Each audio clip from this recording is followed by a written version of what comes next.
Bisa saatnya kita beralih ke Istana Kepresidenan Jakarta. Ada Doni Monardo akan menyampaikan update terkini dari percepatan penanganan COVID-19. Untuk isolasi mandiri, termasuk juga untuk dirujuk ke rumah sakit tertentu. Kemudian juga disampaikan di sini, perintah Bapak Presiden untuk meningkatkan kapasitas laboratorium yang semula hanya ada 3, kemudian berkembang 12, dan saat ini 29 menuju ke 52 dari 79 laboratorium yang tersebar di seluruh tanah air. Demikian juga Bapak Mendristek, Kepala Badan Riset dan Inovasi Nasional juga telah membantu lembaga Ikman agar kapasitas pemeriksaannya ini juga bisa lebih banyak lagi. Demikian juga beberapa swasta yang nantinya akan berpartisipasi dalam peningkatan PCR test yang bekerja sama juga dengan Kementerian Kesehatan, kemudian juga dengan BUMN. Kemudian yang ketiga, Bapak Presiden memberikan apresiasi kepada sekelompok dan sejumlah daerah yang telah melakukan upaya gotong royong.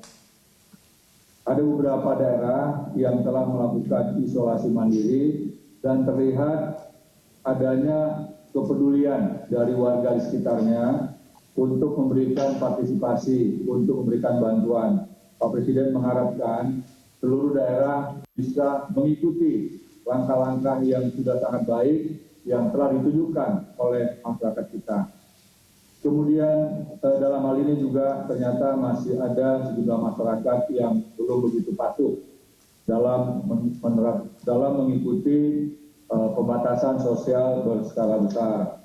Beliau tadi mengingatkan kita semua untuk meningkatkan disiplin, baik itu disiplin pribadi maupun juga disiplin kolektif. Disiplin pribadi akan bisa jauh efektif kalau juga diimbangi oleh disiplin kolektif. Artinya apabila ada 1-2 orang warga yang tidak disiplin, maka harus ada keberanian, harus ada kepedulian dari yang lain untuk saling mengingatkan. Termasuk juga beberapa kali Bapak Presiden menekankan ulang kepada sejumlah pejabat, menteri, tentang pentingnya selalu mengkampanyekan jaga jarak, pakai masker, selalu cuci tangan, jangan memegang mata, hidung, dan mulut ketika tangannya belum bersih. Kemudian juga Bapak Presiden telah memerintahkan beberapa menteri untuk meningkatkan upaya memutus mata rantai penularan. Karena dari data-data yang ada,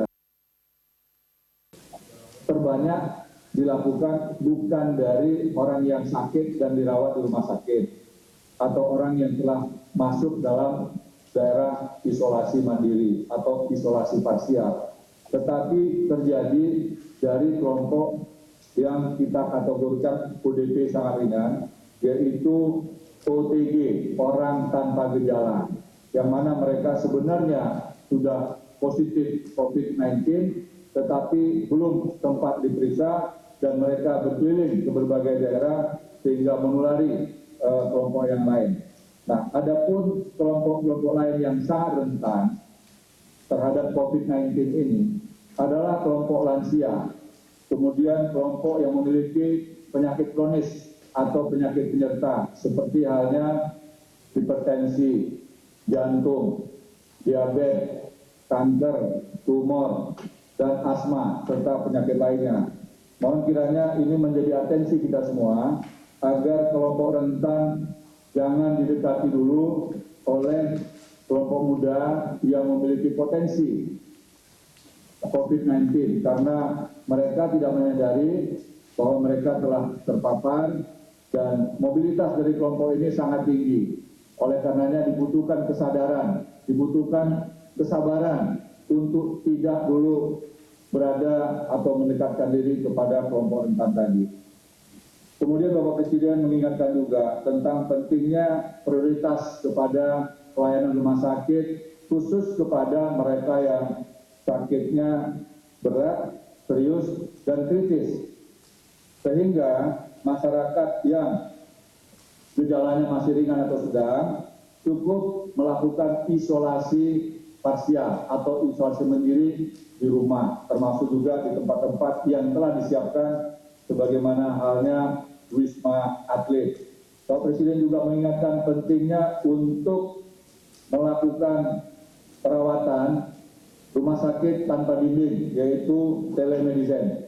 Dan ini sudah efektif. Bapak Menteri Kesehatan tadi sudah melapor kepada Bapak Presiden, ada sekitar 3.000 lebih pasien telemedicine dan 30 orang setelah mendapatkan arahan dari para dokter yang berada di lapis kedua ini, akhirnya melakukan pemeriksaan dan ternyata positif. Dan dari 30 orang itu pun hanya 2 orang saja yang dirujuk ke rumah sakit. Artinya peran dari para dokter ini sangat optimal, sangat baik sekali, sehingga dapat mengurangi jumlah pasien yang datang ke rumah sakit. Kemudian Bapak Presiden juga menekankan tadi kepada Menteri KKP untuk memberikan bantuan kepada masyarakat yang ada di berbagai daerah dalam rangka meningkatkan imunitas tubuh. Salah satu adalah dengan memakan makanan ikan yang sehat. Memakan makanan ikan yang sehat akan meningkatkan imunitas tubuh. Makanan yang bergizi akan membantu untuk bisa memiliki daya tahan terhadap COVID. Di samping juga tentunya supaya hati yang selalu gembira, tenang, tidak panik, istirahat yang cukup, dan olahraga yang teratur. Kemudian juga perlunya kita memberikan penghargaan yang setinggi-tingginya kepada para dokter, para perawat, dan tenaga kesehatan lainnya, sehingga penghargaan ini telah bisa meningkatkan semangat para dokter dan perawat dalam rangka pengabdian yang terbaik pada bangsa dan negara. Mereka telah mengorbankan waktu, pikiran, tenaga, bahkan nyawa kepada kita semua. Kemudian kekurangan dokter hari ini sudah mulai dirasakan di beberapa tempat yang pasiennya banyak. Adapun solusi yang dapat kami lakukan dari gugus tugas tadi sudah disampaikan untuk memberikan surat tanda registrasi dan peningkatan pelatihan dokter intensif yang jumlahnya mencapai 2.935 orang dokter. Dan Bapak Menteri Kesehatan tadi sudah mengatakan akan memberikan prioritas kepada tenaga dokter sehingga mereka bisa praktek langsung di lapangan. Ini juga akan mendapatkan perkuatan bantuan dari jajaran relawan. Sudah lebih dari 18.000 relawan yang sudah mendaftar dan sebagian diantaranya adalah para tenaga dokter dan perawat serta petugas laboratorium. Kemudian yang berikutnya kami sampaikan kepada teman-teman wartawan bahwa APD yang telah terdistribusi ke seluruh provinsi, kabupaten, kota itu telah mencapai hampir 700.000 pieces atau tepatnya sekitar 690.000. Dan ini akan kami tingkatkan terus, akan kami tambah terus supaya kebutuhan APD di daerah, terutama di rumah sakit, menjadi modal dasar, menjadi moral bagi seluruh tenaga kesehatan, terutama dokter dan perawat, serta juga masyarakat lainnya. Kemudian kami juga telah mendistribusi APD ke sejumlah asosiasi atau perhimpunan dan perkumpulan dokter di luar dokter yang menangani COVID-19, yang mana diharapkan semua dokter yang praktek, terutama di daerah-daerah yang sudah pasti terdapat kasus positif COVID-19, harus menggunakan APD demi melindungi tenaga dokter kita. Kemudian juga menyangkut ventilator. Kita akan berupaya meningkatkan kemampuan produksi ventilator dalam negeri. Karena untuk mendatangkan ventilator dari luar negeri juga tidaklah mudah. Karena sebagian besar negara hari ini sangat membutuhkan ventilator.